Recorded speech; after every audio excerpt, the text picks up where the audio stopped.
What's up, folks? Sean the Average Angler coming at you with another great video. Welcome to the channel. If it's your first time here, I really appreciate you stopping by and checking us out. This is a learning channel where we all can learn more about this addiction and passion we have for bass fishing. So if you're new to the channel, hit that subscribe button, join the community here. I'm not the only one, it's all the other followers.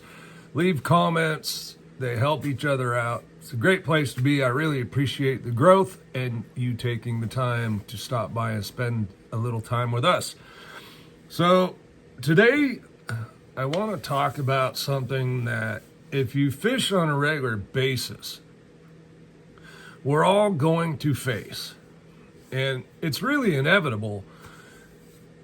Spring pre-spawn fishing is a lot of ups and downs, right? It's rare that we just go from winter, turn to spring, and everything's peachy keen. There's a lot of warming trends, things start to change, and then it turns back again. Well, for a lot of us, and me included in the past, I dreaded springtime cold fronts because it really changes the bite and can be very confusing for those that don't know. Now, there's a lot of different scenarios that can take place. Sometimes that cold front's just for a day or two. Maybe you get some rain and wind. And sometimes it can kind of turn back the clock, which we're dealing with right now.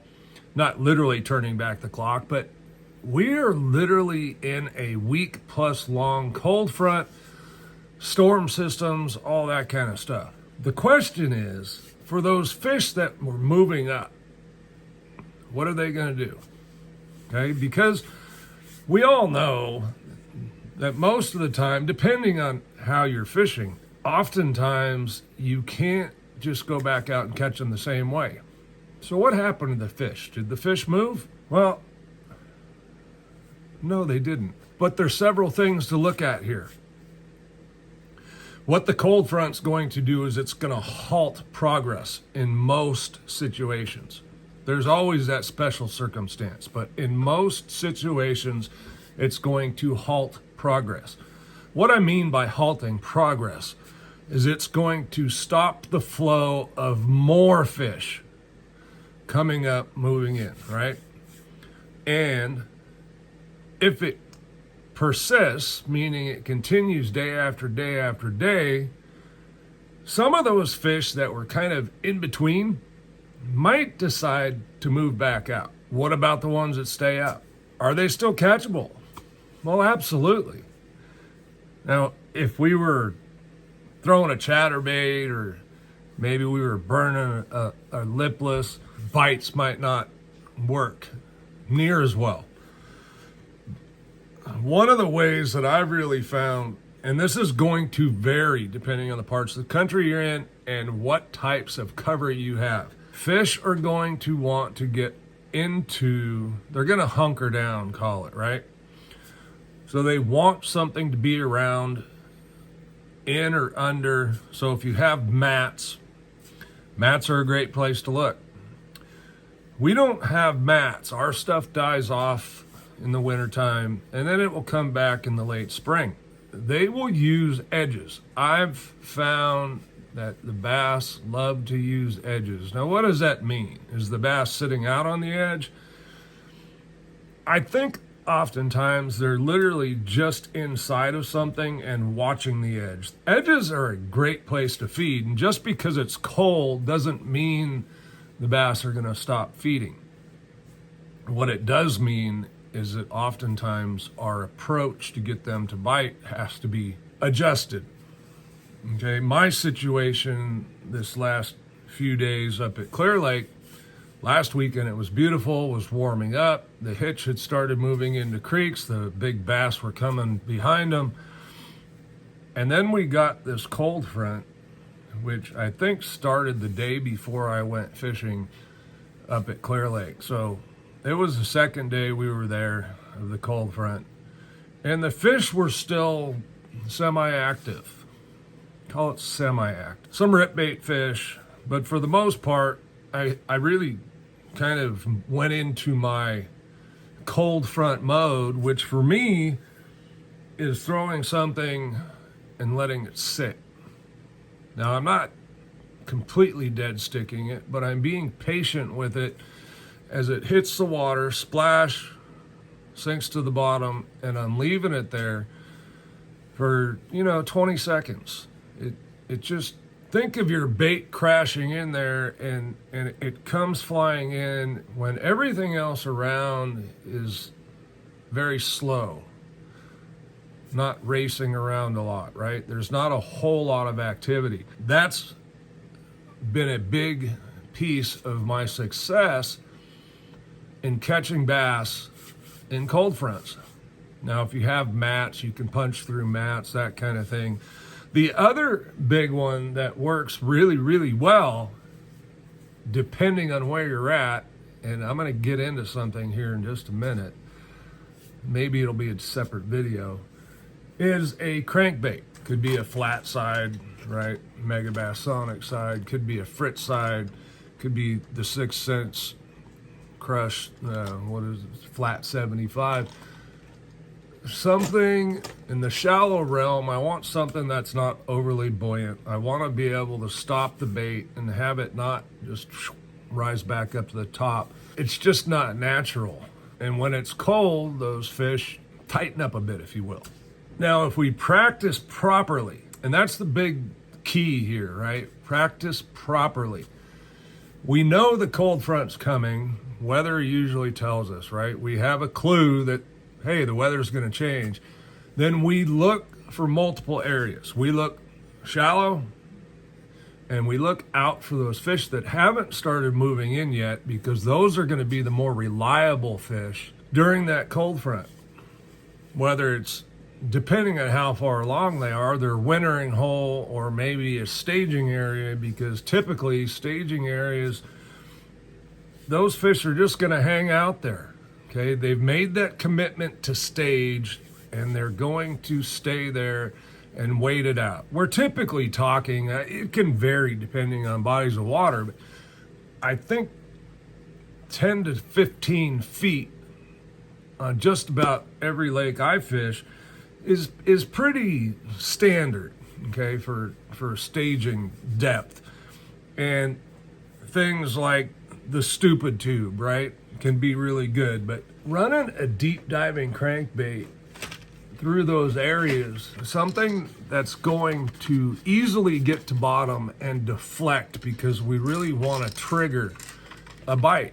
You can do speed cranking, that works too. You don't have to speed crank.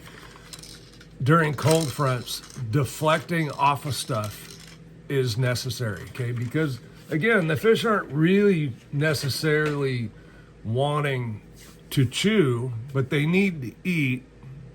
Mother Nature, because we're into March, tells them we need to get ready to spawn. And look, last year we went to Clear Lake, and the first day I was there for practice for the One Bass Open, and it was freaking freezing. I froze my cojones off, was not really prepared. I forgot my rain boots, and it was pouring.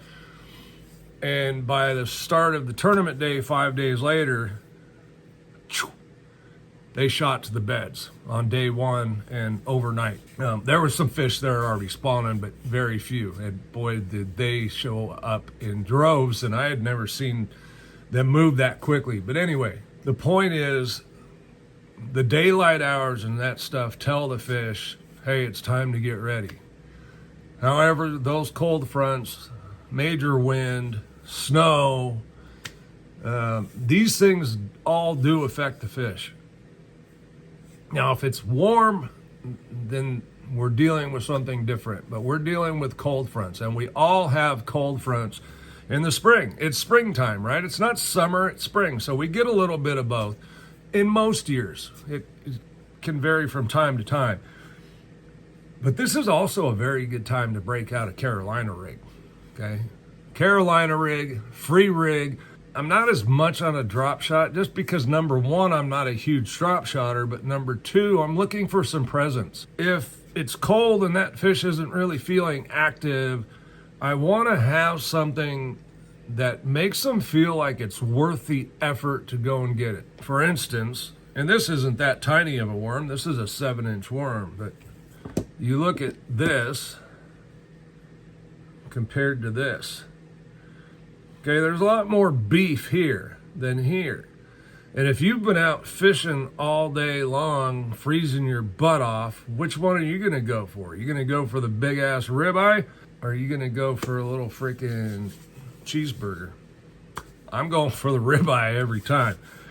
Anyway, poor analogy, whatever. I think you get the drift. And it's just slowing down though, right? Especially for those shallow fish.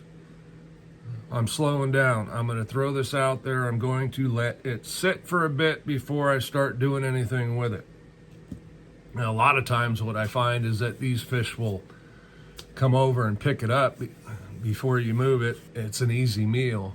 Obviously, there's all kinds of ways to catch fish. And when we think we have it narrowed down, we find out that we're completely wrong. I'm just sharing with you my experiences as dealing with cold fronts and getting the fish to bite. And something else that's always worked extremely well for me is a jackal flick shake worm on a very light zapu head. Has always done wonders on a short cold front, meaning a couple of days. Once you get into day 4 or 5, it's kind of starting to change a bit. And I'm going to be looking for that deeper stuff. It's just more stable. You know, you can fish jigs, crankbaits. You can still fish swim baits. You just need to remember, we need to slow a little bit. And if you're a FFS guy, I'm pretty sure those juggle minnow, hover minnow, whatever you want to call it, I'm no expert with them, but I'm pretty sure they're still going to eat those. Now, I looked at the weights from the big chamber tournament yesterday. They're down a little bit from what they were the past few weeks. I just attribute that to the cold front. And a lot of guys had a really, really tough day. So you need to make adjustments, and it's always good to have multiple depth levels of locating fish. Those deeper fish are going to be less affected. They're going to be easier to catch during these times. Now, the one thing that's very difficult to anticipate is wind and what the wind's going to do, because like I said, the 2 days I was up at Clear Lake, we fished where we could. It wasn't optional to just run around the lake and fish anywhere you wanted, because a lot of the lake was blown out. Well, a lot of those areas are where these guys were catching these giant bags. So finding other areas is always a good thing. And I've made this mistake in the past when I was fishing as a pro, to think that I had locked it up. I found what I needed to find. I was good to go. Well, guess what? And the wind blew, couldn't fish those spots.